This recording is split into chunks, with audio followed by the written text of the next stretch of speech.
They say the left hand, it drop mountains. They say the right hand, be slaying dragons. The Untouchable True School Sports Empire proudly presents something the boxing games are missing. Hey, what's going on? It's your boy BT. I came here to talk some boxing with the thousands of True School Sports subscribers.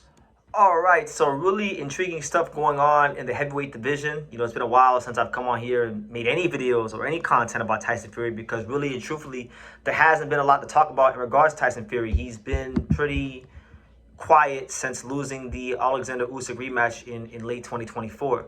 But say the date, guys. It's a momentous occasion for the 15 millionth time Tyson Fury will come out of retirement, and it'll be April the 11th in the UK. And funny enough, he's going to be fighting on Netflix. So interesting stuff because normally we've seen Netflix invest into these big events like, you know, like these Jake Paul, Mike Tyson fights, you know, but, you know, I think maybe Crawford Canelo started a trend where Netflix will be willing to be they'll be able to put on the odd event here or there for the bigger names of the sport, which I think is a great thing for boxing because really, you know, in this day and age where there's so much competition for people's time, you know, you got the NBA, you got MLB, you got NHL, you got the NBA, you got college sports, you got UFC, NASCAR, Formula One, tennis, golf. I mean, so many things in the sports entertainment industry are in competition with boxing. And a lot of times boxing shoots itself in the foot because a lot of these fights and a lot of these events are put behind a paywall, right? And fans got to oftentimes choose because the schedule is oversaturated with fights that aren't supposed to be on pay-per-view, right?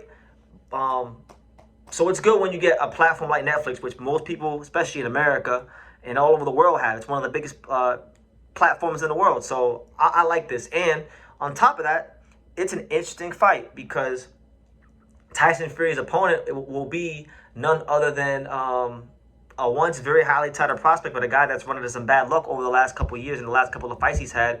Arslanbek Makhmuadov. Let's try to make sense of this Arslanbek Makhmuadov Tyson Fury fight because Makhmuadov, I mean, I remember, you know, 3-4 years ago when I was making my first videos about Makhmuadov, and there was a lot of buzz in the fight industry about Makhmuadov and how big and strong he was, and people were trying to say that he's like the heavyweight Beterbiev and these things, and he wouldn't even walk out to music. He would walk out to sirens, and he has the little twitch going on.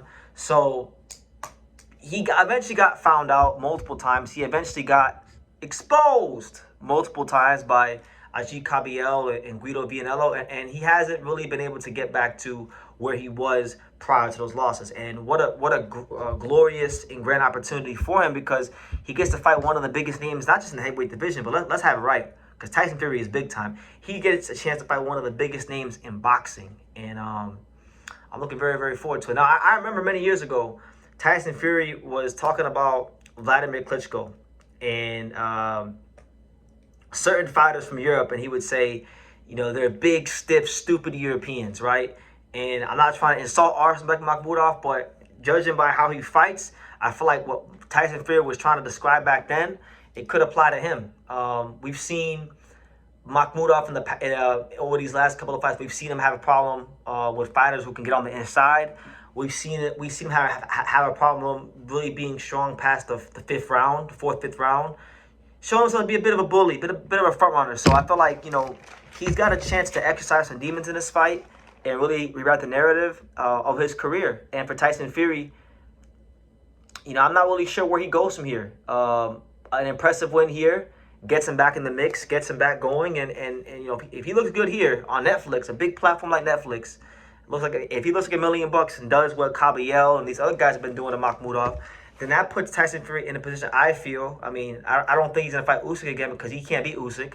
But I think this is supposed to be. I think what the people of, you know, in Tyson Fury's camp and the fine folks in Netflix, I think what they're hoping is that Tyson Fury comes out here and he shows that he still has enough left in the tank to look good against Makhmuadov. And then this maybe could set the stage for a potential Anthony Joshua fight, which we all know in the UK, and just in boxing, is one of the biggest fights that could be made in boxing.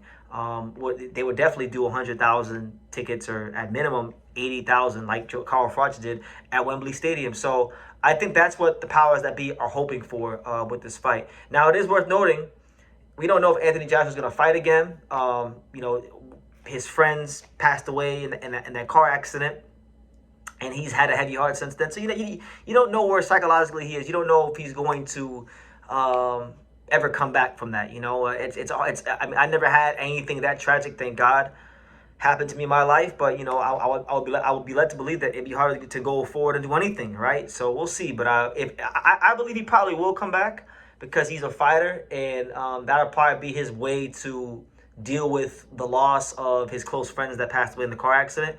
And Tyson Fury and Anthony Joshua will happen if and only if Tyson Fury does the business against Makhmuadov here. But overall, I'm very encouraged by this news. I like the fact that Netflix is investing into the sport. You know, and yeah, good for boxing.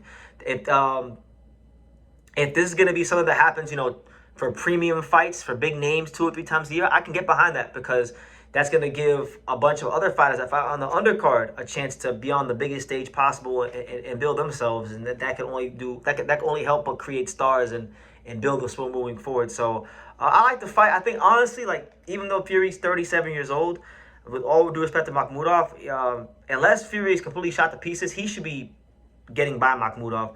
But the thing is, we know Tyson Fury's always been a bit chinny. You know, even before like the Wilder fights. Like I remember back in the day, he got dropped by Nevin Pajic, who was the Canadian heavyweight champion when he was a prospect. Got dropped by him.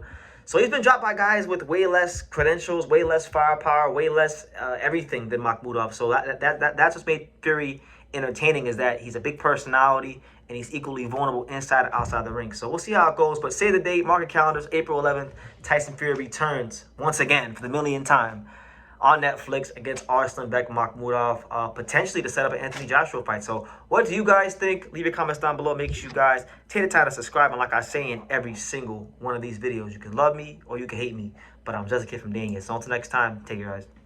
Thank you for watching True School Sports. Thank you for watching another video on the untouchable True School Sports empire, the home of boxing.